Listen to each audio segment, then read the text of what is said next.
Kami dari kelompok 10 akan mempresentasikan tentang larangan dalam bisnis Islam. Yaitu yang pertama saya akan menjelaskan tentang pengertian norma dan etika. Norma sebagai pedoman, ukuran, atau kebiasaan. Norma adalah sesuatu yang dipakai untuk mengatur sesuatu yang lain atau sebuah ukuran. Dengan norma ini, dapat menilai kebaikan atau keburukan suatu perbuatan. Selanjutnya yaitu etika.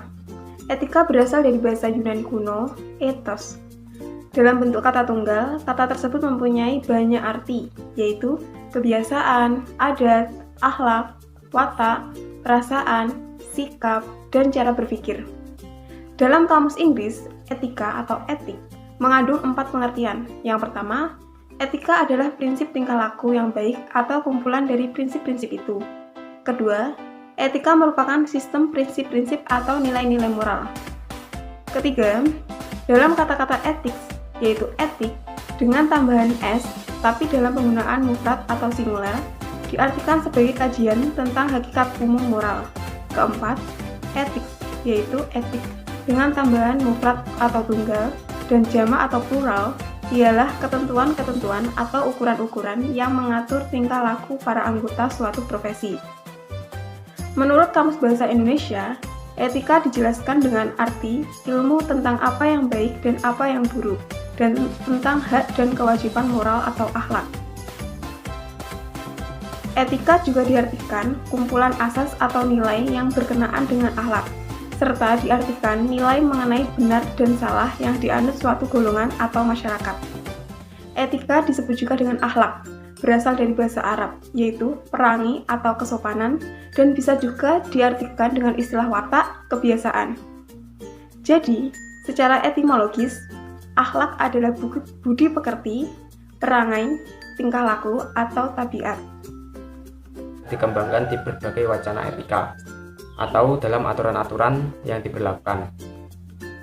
Dapat disimpulkan bahwa etika adalah merupakan suatu cabang ilmu filsafat yang tujuannya untuk mempelajari perilaku baik moral ataupun immoral dengan tujuan memberi pertimbangan yang cukup beralasan. Selanjutnya saya akan menjelaskan tentang norma dan etika dalam Islam. Yang pertama adalah etika bisnis Islam, tak jauh berbeda dengan pemajawataan hukum dalam fikih muamalah. Dengan kondisi demikian, maka pengembangan etika bisnis Islam yang mengedepankan etika sebagai landasan filosofinya merupakan agenda yang signifikan untuk dikembangkan.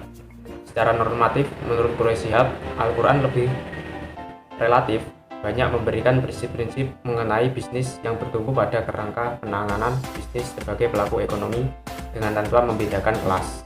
Riawan Amin menjelaskan dalam bukunya Menggagas Manajemen Syariah bahwa prinsip-prinsip etika bisnis menurut Al-Quran yaitu melarang bisnis yang dilakukan dengan proses kebatilan. Quran Surat An-Nisa ayat 29-31. Bisnis harus didasari dengan kerelaan dan keterbukaan antara kedua belah pihak dan tanpa ada pihak yang dirugikan. Orang yang berbuat batil termasuk perbuatan aniaya, melanggar hak, dan berdosa besar. Sementara orang yang menjauhinya maka akan selamat dan akan mendapat kemuliaan.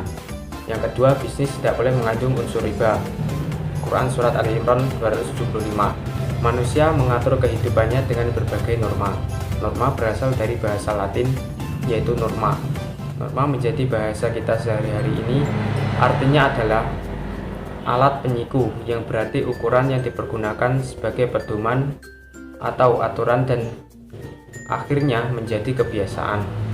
Norma adalah sesuatu yang dapat kita pakai untuk membandingkan sesuatu yang lain yang kita anggap ragu pada hakikatnya, besar kecilnya, ukuran dan kualitasnya. Sedangkan etika merupakan cabang dari filsafat etika, juga mencari ukuran baik buruknya bagi tingkah laku manusia. Etika mencari tindakan manusia yang manakah yang baik. Etika berhubungan dengan seluruh ilmu pengetahuan yang berhubungan dengan manusia dan masyarakat, seperti ilmu antropologi, psikologi, sosiologi, dan ekonomi. Perbedaannya terletak pada aspek keharusan. Secara etimologis, etika adalah ajaran atau ilmu tentang adat kebiasaan yang berkenaan dengan kebiasaan baik atau buruk, yang diterima umum mengenai sikap, perbuatan, kewajiban, dan sebagainya. Pada hakikatnya, moral merujuk pada ukuran yang telah diterima oleh suatu komunitas. sementara etika umumnya lebih dikaitkan dengan prinsip-prinsip. Materi yang terakhir yaitu mengenai larangan-larangan dasar dalam bisnis Islam. Jika kita berbicara mengenai etika, maka yang terpikirkan oleh kita adalah apa saja sih yang diperbolehkan dan tidak boleh dilakukan dalam bisnis. Berikut adalah hal-hal yang dilarang dalam melakukan jual beli dalam bisnis.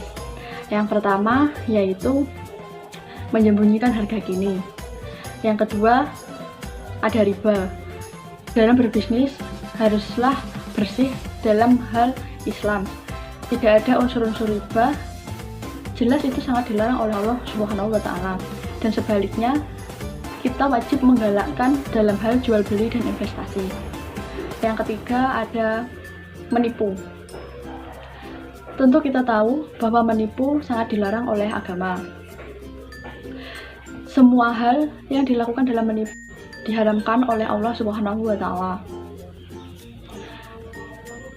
Begitu pula pada berbisnis dan jual beli. Ketika kita memberi informasi yang tidak benar dan kita mencampurkan barang yang baik dan tidak baik, itu juga sama halnya dengan menipu.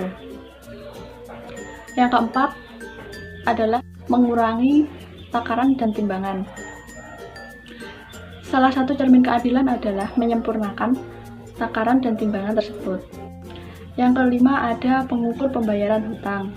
Maksudnya di sini, jika orang tersebut mampu untuk membayar, maka Islam mewajibkan segera melunasi hutang tersebut. Yang keenam adalah menjual barang yang dijual belikan mengandung unsur haram. Itu sangat dilarang oleh agama.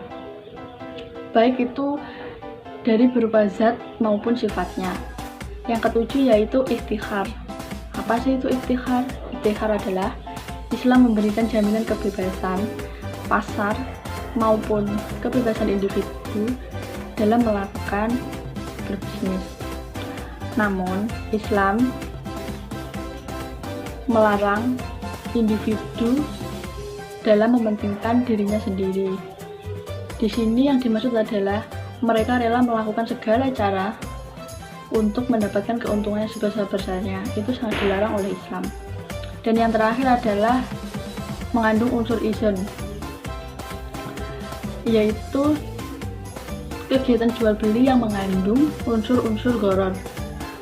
Itu akan mengakibatkan sebuah perselisihan karena orang tersebut tidak akan tahu baik buruknya barang tersebut.